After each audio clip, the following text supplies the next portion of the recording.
Welcome back, Nerd Squad. My name is Roya Destroya, and this is Top 10 Nerd. The world of comic books, as we have come to thoroughly understand, is seldom sunshine and lollipops and puppies, unless it's a comic about Dog Welder. But trust me, you do not want to go there, not even for puppies. Oftentimes, the supervillain ends up winning, and this can sometimes mean by killing their enemy superhero. So let's take a look at the top 10 supervillains that killed the hero.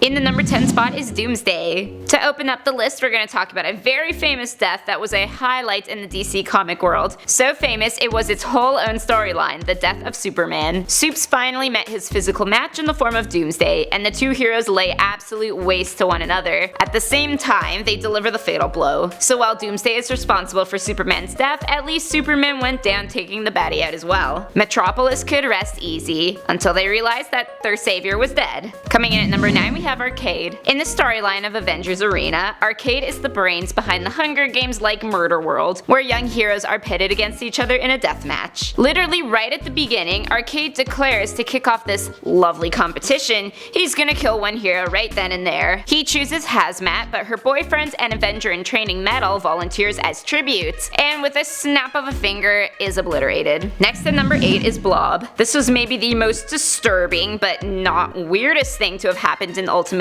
Now let me clarify, yes, the Wasp was already dead, so she technically wasn't killed in this situation, but to see Blob gorging himself on her corpse, just adding insult to injury. Maybe they could have resurrected her with some comic book magic if she wasn't digested meat at that point. Oh, Hank Pym got his revenge after that, by biting off Blob's head. What is even going on here? In the number 7 spot is Deadpool. And yes, he was 100% villain here, because he murdered Spider-Man in cold blood. Yes, this happened in Deadpool Kills the Marvel Universe, so Spidey was not the only casualty, but Spider-Man is one of the most universally adored heroes, and hence this makes his offing in particular all the more tragic. After Deadpool develops a voice in his head telling him to kill everything around him, he shoots Spidey in the head. Spider-Man, who he usually has camaraderie with, this is totally depressing. Coming in at number 6, we got Anti-Monitor. In Crisis on Infinite Earths, Superman and his cousin Supergirl takes on the Anti-Monitor. While Supes is nursing his wounds and playing conservatively for once, Supergirl throws herself into a deathmatch that ends in exactly that, her death. She could have had him too, but in a moment's distraction he was able to land the final blow and cause Superman terrible grief, cause it's all about him. Next up at number 5 we have Libra. During the final Crisis events, the villain Libra poses a threat against the whole multiverse, and to demonstrate this, he kills Martian Manhunter with his staff. Before he passed, however, Martian Manhunter told Libra that this would not end well for him. He said defeat was Libra's destiny. This destiny ultimately comes in the form of Lex Luthor, although it took a while to get to that point. Next up at number 4 is Dormammu.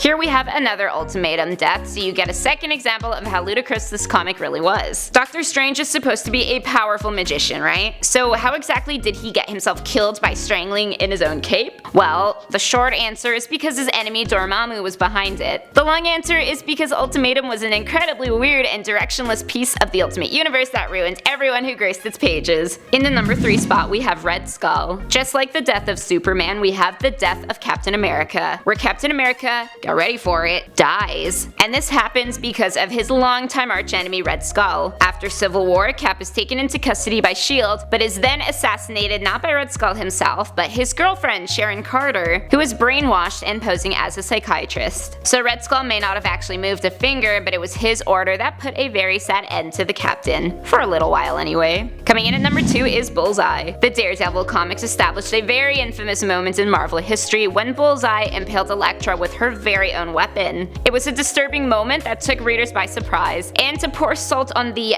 very fresh and very large wound, she was able to drag herself to Daredevil's house and take her last breath in his arms. All the while, Bullseye was watching among a crowd of onlookers, because he hadn't seen enough already. And finally, in the number 1 spot, we got the Joker. This will always make my top 10 death lists. Luring poor Jason Todd into thinking he was going to have a teary reunion with his mother, the Joker captured the boy Wonder and bludgeoned bludgeoned him to death with a crowbar. Damn all you people who voted him to die. And why did it have to be this violent, degrading way? Of course, when Jason Todd returns many years later, he was more than a little upset at being left for dead. So those were the top 10 villains that killed the hero. Let me know in the comment section down below what superhero death was the saddest for you. My name is Rory Destroya, thanks for watching, don't forget to subscribe so you never miss another nerdy list.